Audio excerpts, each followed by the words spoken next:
Hi, I'm Karen Romano Young, back with another chapter of A Girl, a Raccoon, and the Midnight Moon, with illustrations by Jessixa Bagley, published by Chronicle Kids in 2020, written by me. Chapter 38, The Damaged Den.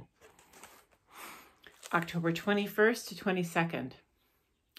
It got warm that weekend, sunny and beautiful, maybe the last gasp of summer. As Pearl walked through her neighborhood that weekend, she considered her neighbors, all the people going to school, to work, to home, to the store. She looked at all of them, the old ones, the young ones, the in-between ones. She heard the different languages and laughing and crying and whining and arguing and screaming and yelling and singing, and she thought, what would happen if every single one of these people came to the library and took out a book? If Vincent really could point each person to the one perfect book, would they be hooked for good? She got so lost in thought that she passed her usual turnoff toward Beep Street and wound up at the other end and found herself walking the way she usually didn't, past the house she now knew was Mrs. Malamar's.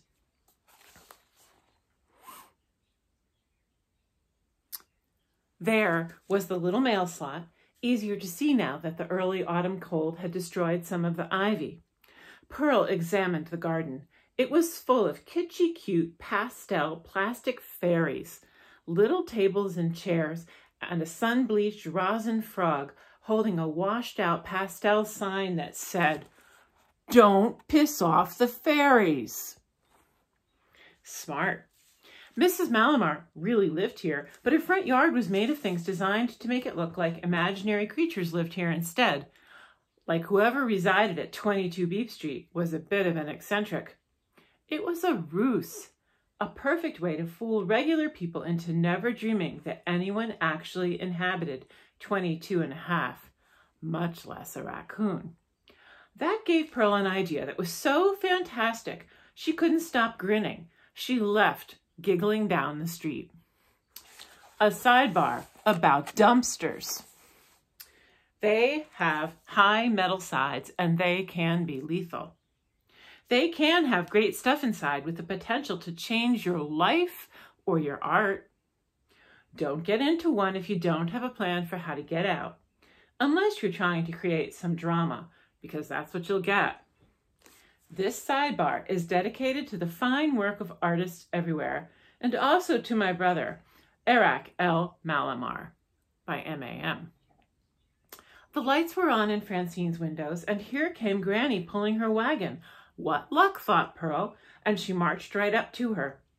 "I have a problem," Pearl said, "and I think you're the right person for the job." Granny snorted. "Thank you, but I've got plenty of jobs." "I'll do the work," said Pearl. "Help me do this work first," said Granny. Together, they carried the full wagon into the building and up the stairs. Francine opened the inner door, and they rolled the wagon into Granny's studio, which was also her and Francine's bedroom. Talk about a rat's nest. Things were sorted into stacks and shelves and tables, discarded lampshades, lamps that didn't go with them, chair legs, baby doll legs, balls, toys, tree branches, tiles, broken mirrors, ruined books, a hose, plastic flowers, chunks of concrete, curtains, wire, and on and on. Beyond them were some of Granny's sculptures, posts with objects sticking out every which way, as if pointing the direction in some kind of trash paradise. "It's a different world, isn't it?" said Granny. "This is just what I was hoping for," said Pearl.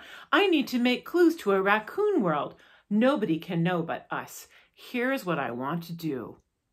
Granny's eyes sparkled. Francine stepped closer, her tap shoes clicking. Saturday's Midnight Moon featured the following article and request. "Reading raccoons to be routed by damage to den." A crack appeared in the spiral staircase of the Lancaster Avenue branch of the New York City Library, headquarters to the dynasty of reading raccoons who write, edit, and publish this special midnight edition of the Moon. It is the opinion of one reporter for this edition that the fate of the dynastic den rests on the shoulders of the human occupants of the library. There is one person with two assistants, with the potential to inspire the neighborhood and the city to come to the aid and support of the library. we reading raccoons recognize the power of being a special, elite, intellectually superior population. And for the first time, we realize that this power is more important than the power of invisibility.